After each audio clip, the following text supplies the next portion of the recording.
ان حالات میں آپ کے کالم بھی لوگ دیکھتے ہیں، جو ایک نیا عمران خان صاحب کی طرف سے ایک پیغام آیا کہ پہلے نیوٹرل جانور تھا، اب نیوٹرل کرنے کی اپیل کی جا رہی ہے عمران خان صاحب کی طرف سے۔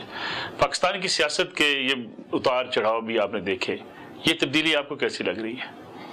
ویسے تو تبدیلی خوش آئند ہے، کیونکہ پہلے ان کا رویہ بالکل یکسر غلط تھا، کیونکہ اپنے پاک جو کوئی بھی ملک ہوتا ہے آپ اس کی اسٹیبلشمنٹ سے احتجاج تو کرتے ہیں، لیکن جب آپ اس کو طاقت دکھانا شروع کر دیں تو اس کا نتیجہ ملک کے لیے اچھا نہیں ہوتا، اور کوئی بھی سیاسی جماعت اتنی طاقتور نہیں ہوتی کہ وہ اسٹیبلشمنٹ سے لڑ سکے اور طاقت میں اس کا مقابلہ کر سکے، تو چنانچہ وہ ہارنا ہی ہوتا ہے اس نے۔ لیکن سوال یہ ہے کہ یہ جو اب ان کے چینج آف ہارٹ ہے، اس کا مقصد کیا ہے؟ تو کیا ان کا مقصد یہ ہے کہ کیا انہیں کوئی سگنل ملا ہے، یا وہ ایسی بند گلی میں پہنچ گئے ہیں جس سے نکلنا چاہتے ہیں؟ کیوں اچانک یہ چینج آف ہارٹ ہوا؟ آپ کو کیا لگتا ہے؟ دیکھیں، مجھے تو یہ لگتا ہے کہ باوجود اس کے کہ کورٹ نے ڈیسیژن دے دیا اور یہ پی ٹی آئی نے اس کا جشن بھی منا لیا، لیکن پریکٹیکل پوزیشن یہ تھی کہ یہ پتہ نہیں ڈیسیژن جو ہے کب امپلیمنٹ ہوگا بھی یا نہیں ہوگا، تو وہ جس پہ اتنا طاقت صرف کی گئی جس ڈیسیژن کے لینے کے لیے، جس پہ جشن منایا گیا، تو اس کی بھی امپلیمنٹیشن فورس تو پھر اسٹیبلشمنٹ ہے۔ تو پھر اس لیے اسٹیبلشمنٹ سے اگر آپ کا رابطہ نہیں ہے، اس سے لڑائی ہے، تو پھر آپ کو کہیں امپلیمنٹیشن بھی نہیں ملتی۔ لیکن سہیل وڑائچ صاحب اگر دیکھا جائے تو دوسری طرف سے اسٹیبلشمنٹ کی طرف سے کوئی لچک نظر آتی نہیں، بظاہر کوئی لچک نظر نہیں آتی۔ عمران خان صاحب 2 قدم آگے جانا چاہتے ہیں، اسٹیبلشمنٹ 2 قدم پیچھے ہٹنا چاہتی ہے، کوئی ایسا ماحول ہے؟ نہیں، ابھی تو کوئی ایسی صورت نظر نہیں آتی۔ اس کی وجہ یہ ہے کہ دیکھیں پرابلم کیوں ہو جاتا ہے، یہ سٹیل میٹ کیوں ہے؟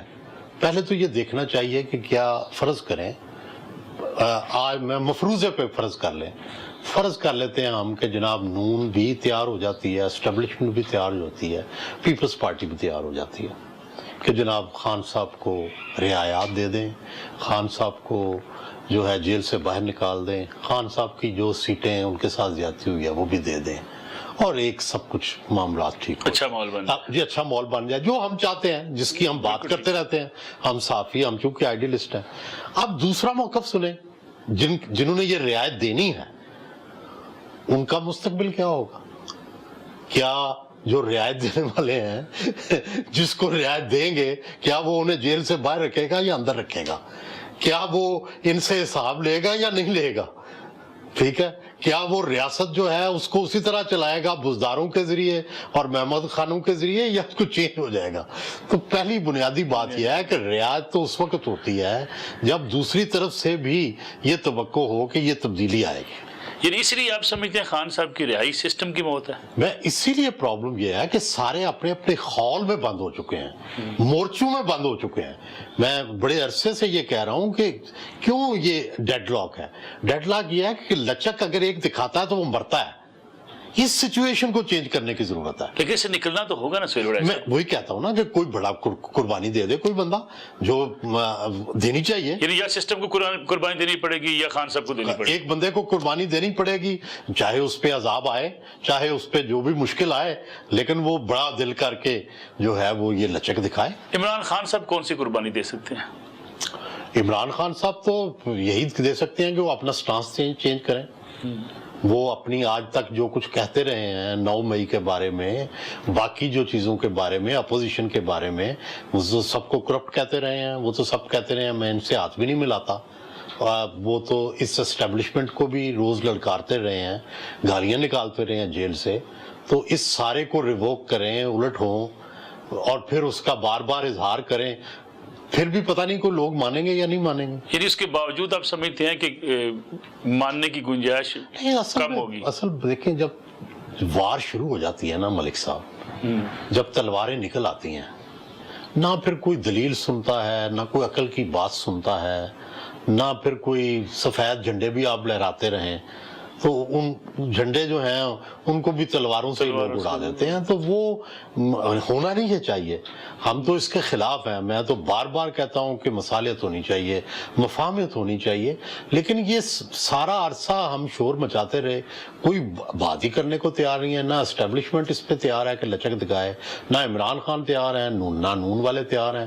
چلو نون والوں کی تو مجبوری بھی سمجھ آتی ہے، پیپلز پارٹی کی بھی ہمیں یہ مجبوری سمجھ آتی ہے کہ اگر وہ اسٹیبلشمنٹ کا ان پہ سایہ اٹھ جائے تو وہ بیچارے کہاں کے رہیں گے. پھر ان کو عمران خان بھی مارے گا، اسٹیبلشمنٹ بھی مارے گی، تو ان کو وہ یہ خوف جو ہے ان کو اسٹیبلشمنٹ کے ساتھ اتحاد قائم رکھنے میں مدد دے گا. ٹھیک ہے. لیکن یہ جنگ جیتے گا کون بڑا صاحب؟ دیکھیں جب جنگ شروع ہوتی ہے نا تو یہ بڑا مشکل ہوتا ہے یہ کہنا کہ کون جیتے گا، کیونکہ جنگ میں پھر بم بھی چلتے ہیں، میزائل بھی چلتے ہیں. عام طور پر تو یہی ہوتا ہے جس کے پاس طاقت ہوتی ہے وہی جیتتا ہے.